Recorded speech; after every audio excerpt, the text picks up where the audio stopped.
What's up, everybody? Welcome back to the channel. Now, I'm seriously loving this timeline that we're living in right now. Right, like imagine living in a different timeline. Like, oh, if Kamala Harris would have won, or if Joe Biden would have won re-election somehow, right? Like somehow. It's just crazy what's going on right now. The 180 reversals. Donald Trump is outright firing people from the DOJ. These people that went after the January 6th rioters. Right, these peaceful protesters that get lumped in with the actual violent people, right? I just can't stand this. The government has been weaponized against its own people, and that must come to a stop. Donald Trump is putting an end to that, and I'm here for it. I'm loving this timeline, y'all. I'm loving this timeline. But once again, the leftist media, they don't realize what they're doing. They don't see that they're actually digging their own grave here. They're absolutely still pushing on this idea that let's go hard against Donald Trump because that's what the people want. Well, they are completely out of touch. And this is evident by Jim Acosta. You may have seen some reports about me and the show. And after giving all of this some careful consideration and weighing an alternative time slot CNN offered me, I've decided to move on. Yeah, so he's gone. He just outright gone, and good. Right? Like you can see from his outgoing speech that he made that he's going to go try to start up his own podcast. Right? Good luck to you on that, buddy. Good luck to you on that. You should have heard the tweet from Donald Trump or the post on Truth from Donald Trump calling him a scumbag loser. He ended it by saying good luck, though. I'm not going to read the damn thing because we got news to get into. It's not really much of news. Kind of a weird news day today, if you will. But check this out. I've got a video clip I want to show you guys, but we're going to run the headline right quick. Check this out. Yeah, this is going to not make sense at first, but trust me. After running on a working class message, Trump fills his government with billionaires. Right? So once again, here we go with this leftist idea that all rich people are just evil and that's it. They can't seem to look at a rich billionaire and see a human being. They just see an evil scumbag. Right? Just because you're successful. Right? So the idea here, Donald Trump is he's plucking very successful people out of the private sector and throwing them into government. I don't see anything bad coming from this, right? You got a lot of leftists. They're like, oh, corruption. See what he's doing here? All of his donors, he's giving them all government jobs, blah, blah, blah, blah, blah. Do we really think like that idea that, oh, well, Donald Trump's just enriching his rich billionaire friends on the government? On a government paycheck. Like the idea of that is ridiculous. These people are out here in the private sector making billions of dollars, obviously, because they're billionaires. You're going to throw them into government where they're making less than $200,000 a year. How is that corrupt, by the way? Like, how are they enriching themselves off of that? Off of your back? Like, off the taxpayer back? Right, like Elon Musk. This is a good one they throw out there. Oh, he's giving him so many levers of power over here. Hang on, he already seems to have a lot of power all on his own. He doesn't need government. But do we really believe or nor expect Elon Musk to take a paycheck from the government for doing that job? Sure, he might. But even still, it's a government job. $100,000 a year at best. It's ridiculous, these narratives. But we've got MSNBC. Like, I'm gonna go ahead and run that clip. I was going to save it till later, but we might as well go ahead and run that clip right now. We got MSNBC coming in, about to set the record straight, y'all. At least to this point, we haven't seen in this second Trump term. Here's what I think the real tipping point is and will be. The thing that I would say Donald Trump deserves most praise for is that he intuited in 2016 and then again in 24 that there was an emotion out there among many, many people of feeling undefended, of feeling unseen and unheard by the system, of feeling defenseless against chaos and entropy.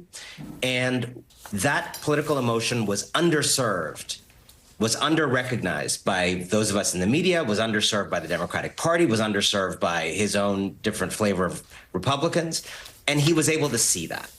People wanted to be advocated for. Now, I have every quibble with every actual thing he wanted to do to advocate for them, but he won for a reason. He won because he was able to see that.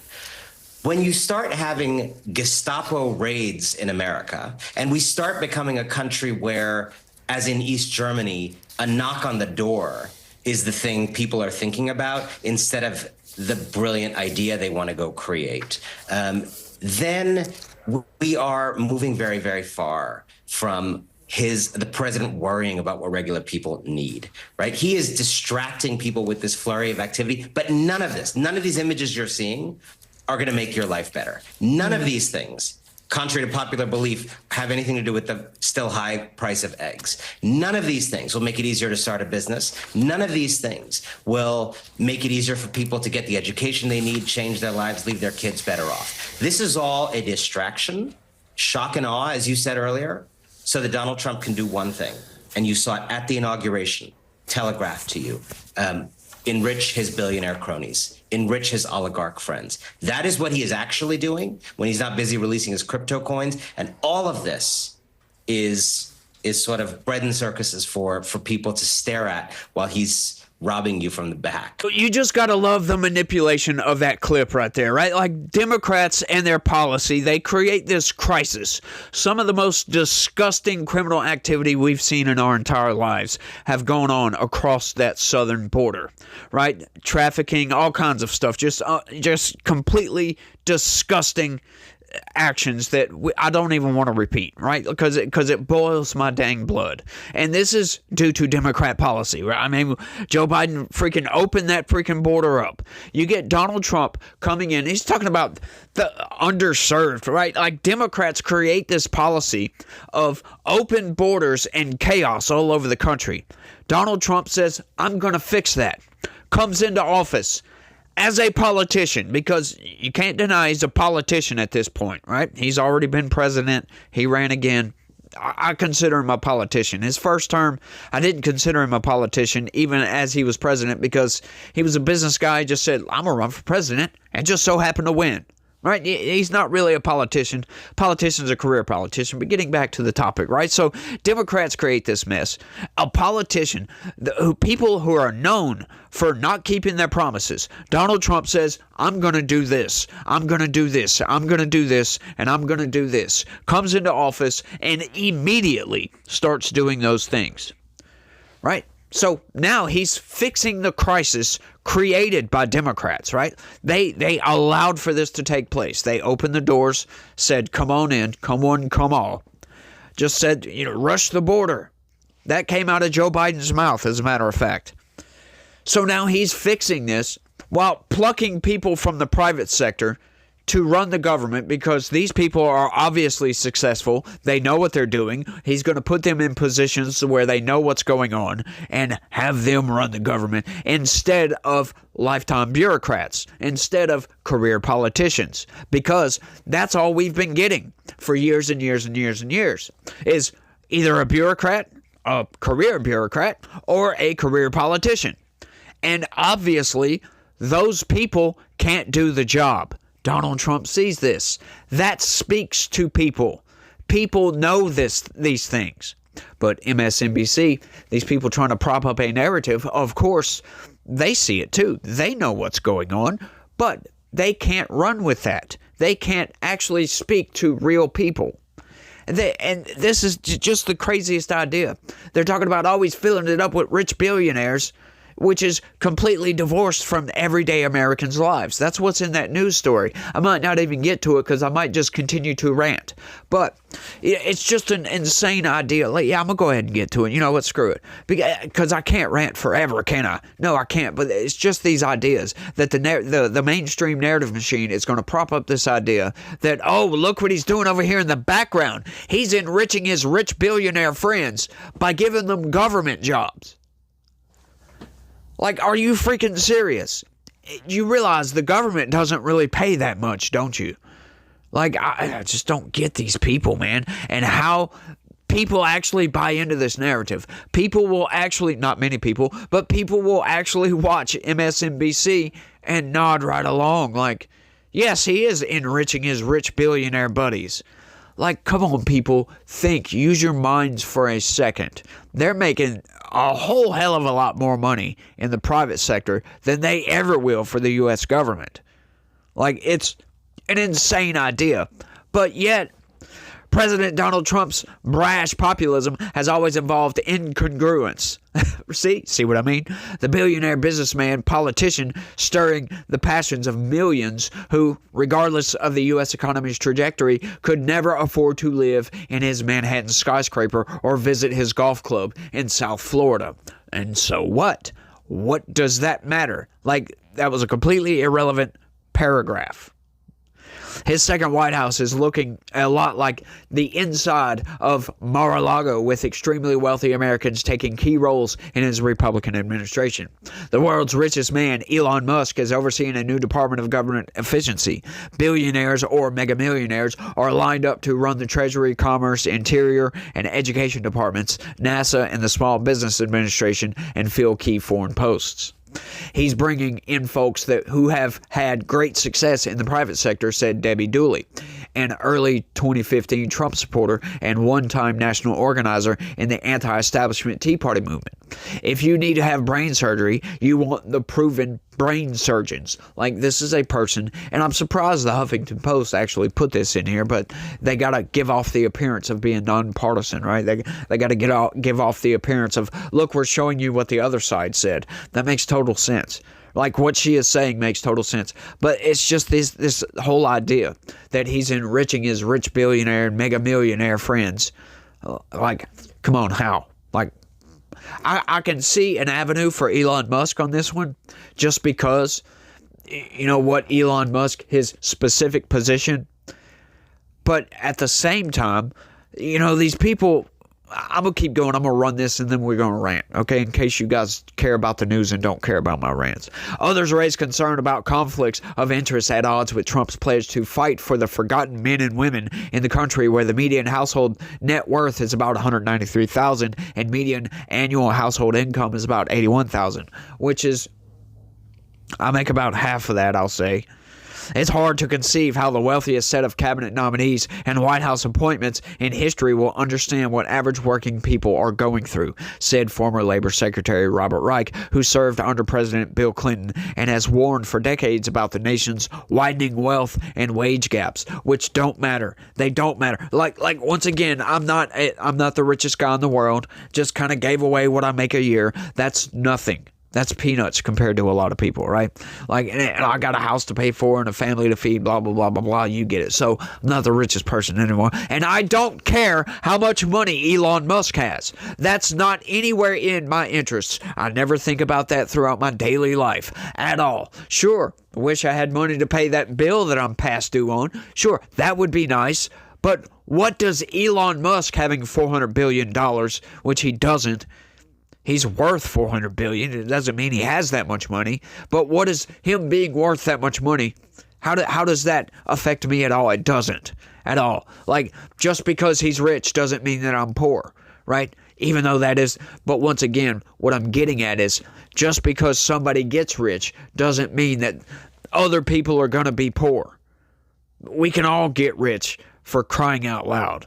There doesn't have to be a poor class. It's just the work ethic of certain people. And then life. Life throws hard crap at you sometimes, and you just don't know what to do. You make poor decisions, and you go down this road, and we get stuck. That's what happens.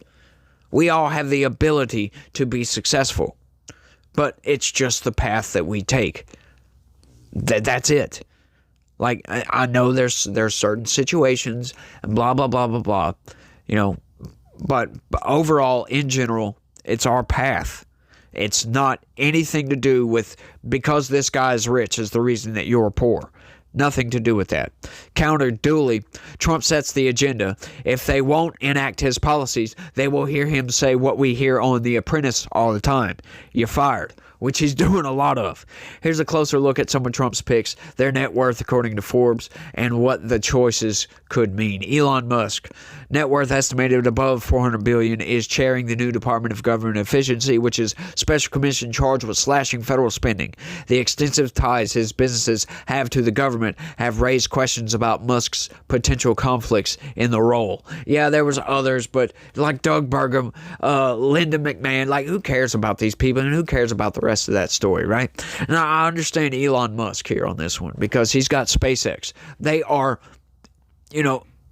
unavoidably tied to the government just because of government regulation, right? And Elon Musk is in a position to ease some of those regulations. Now, this is what I would say to all those people out there yelling, screaming, gnashing their teeth about Elon Musk being tied to the government in such a manner. These conflicts of interest, if you will, right? If easing up some of these regulations help Elon Musk's business to thrive, to help him attain his goal of getting humans to Mars, where's the blood clot here? Where's the problem?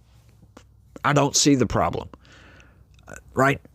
If it makes him richer, so what? What does that matter to you? Like like a lot of these people, they really need to sit back and ask themselves, is it that he is rich and you are poor, or is it that you are jealous of his success? I mean, that's...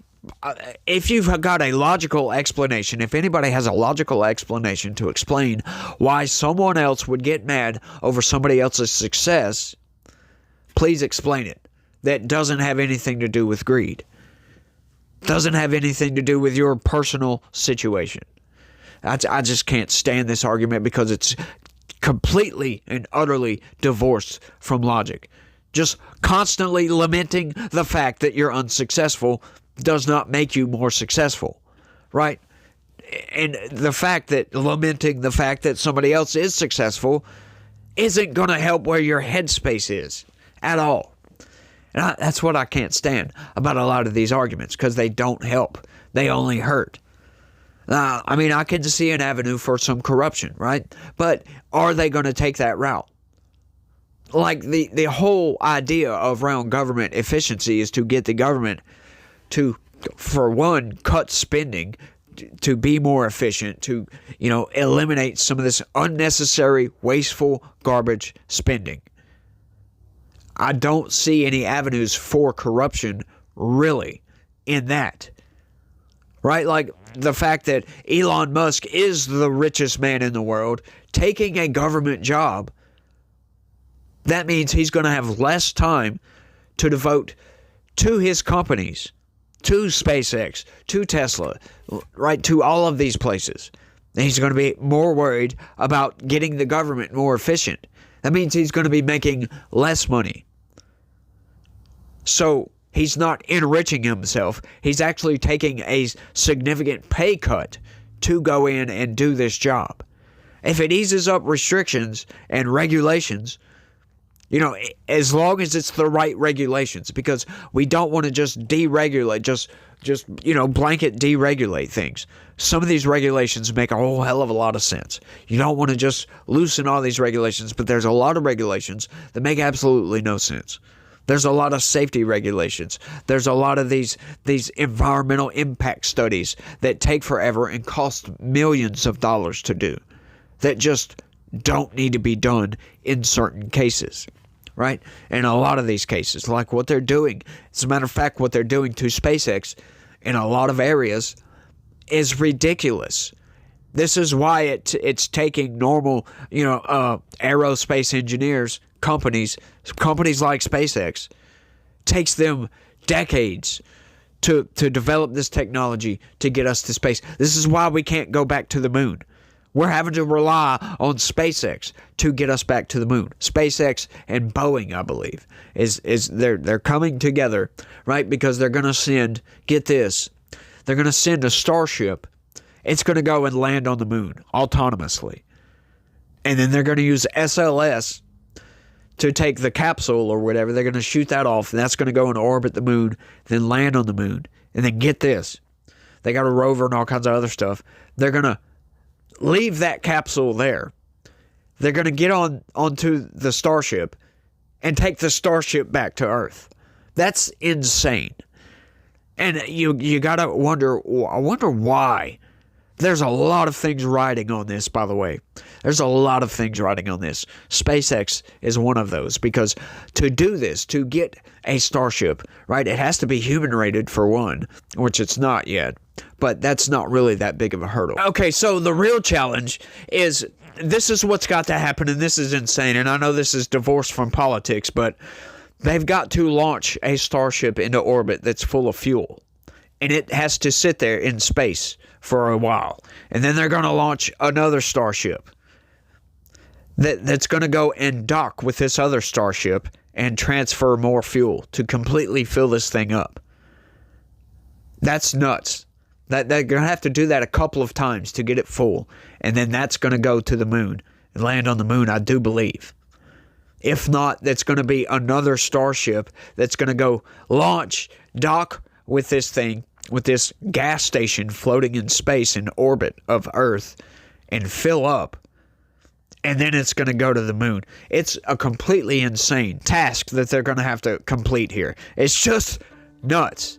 Like, I follow space and aerospace and all that stuff. I'm just like really, really into that crap right now. So, you know, I kind of wish I was one of those space communicator people, right? But I'm not really all that good with it. Like, I'm interested in it, but I can't talk about it all that well, as you can tell.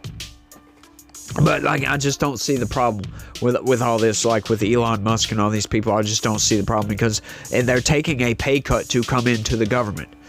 Right, but it's the idea that just because they say, oh, well, that's corruption.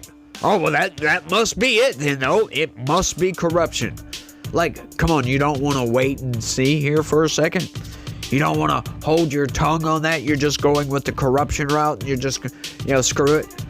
Yeah, these people are insane, and I can't stand them. But I've rambled on for long enough, y'all.